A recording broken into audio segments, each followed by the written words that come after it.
Hi, welcome to this tutorial. In this tutorial, basically we will discuss about data types. What are the data types are available in PostgreSQL?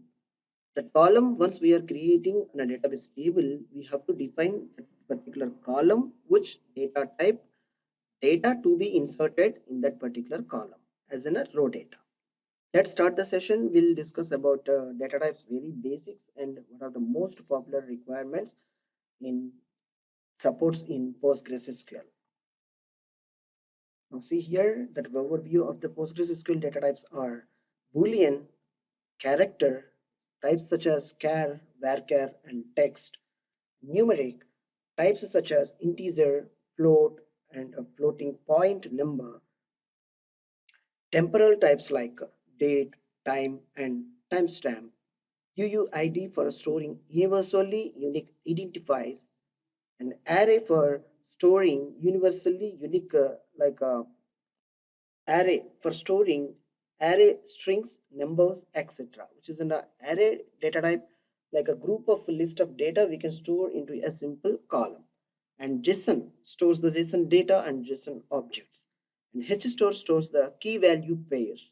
And special types of network, like network addresses, MAC addresses, geometric data will be stored in that particular data type of column. We'll see one by one in more detail here. The Boolean data type values can be true, either T as an indicates an a true or F is an indicating as an a false. And 0, 1 it can be treated either as you are convenient to use, either you forward it's in a TF or else 0, 1, true, false. And the characters in PostgreSQL, there are 3 character data types are available in PostgreSQL. That is char and varchar and text. Char is a fixed length character with a space padded. A particular, if you are specified a fixed length like a 100 or 200, it will be padded with the space and accumulated the space from the database table. That particular column will be padded that space. Whereas if you are using varchar, is the variable length, the character string, you can store up to n characters. There is a no length limitations. You can specify n number of characters you can store by using varchar. And also here also varchar, you can specify the length of the column. And text, this is also a variable length string of text data only it can be eligible to enter into the column. All right, these are the very pretty basics and strongly required for to write a query or creating a database schemas and database structures and all. Now, numeric data types. It's an integer. There is a two type of integers are there. One is small integer and another one is integer. The small integer is a 2 byte signed integer that range is negative 32,768 to 32,767 is a positive number. The range only it will be taken. The number in the integer, if it is within the range only, if it is interacting with that particular column, you have to choose a data type of that particular column is a small integer. And normal integer, we can also say that it's a big int.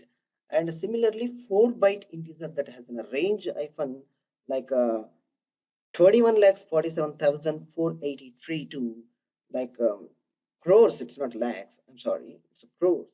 And see to the range here specified here. 2, 147, 483, 647. This is the range of the characters, either negative way to positive way. Within the range, the integer will taken care about the numbers. And serial is the same as integer, whereas Postgres will automatically generate and populate a value of that particular serial data type. Like we have an RDBMS databases most popular, like MS SQL, MySQL, there is an auto increment column is there. On every row, the number will automatically increment by +1 or +2 or whatever it, the range what we have given. By default, it is in a +1 only. And here in this PostgreSQL database, there is a serial data type is there. Once you have defined as a column name is ID, and the data type if you have chosen as a serial, it will be taken care rest of the things. And floating point number is a decimal point value like 10 comma 2, or indices like 200 comma dot 20, or 10 comma 3. If you have given up to 3 levels, it will show you after the decimal points. Likewise, the floating point value, it will be taken care. The temporal data types, that is on a date, stores the dates only. Time stores the date, time of the day only. Time step will be date and time value, whereas interval stores the periods of the time. In the data types, you see here is an array stores an array of strings, array of integers of a particular single column. It will be stores a group of data, a group of list items. We can simply say that. And JSON data, simply you can make it as in a JSON format and store into a simple single column only. And UUID, universally unique identifiers like serials and ID values will be stored over here. And special data types, we can say that box as in a rectangle box, line as a set of points, and a point, a geometric pair of numbers, and LSEG is a line of segment, polygon, a closed geometric, and INET is an IP address of version 4 address. By default, if you have chosen as an INET, a data type, and it will be taken as an IP address of 4 octets, it automatically creates and stores the data. MAC address is a MAC address of your system where the client is accessing, you are receiving the MAC address of the client machine. You can directly store into this particular transaction column. I hope you're very clear. This all basic of data types in Postgres, which is supports basic as well as advanced data types. Thank you for watching this system. Thank you.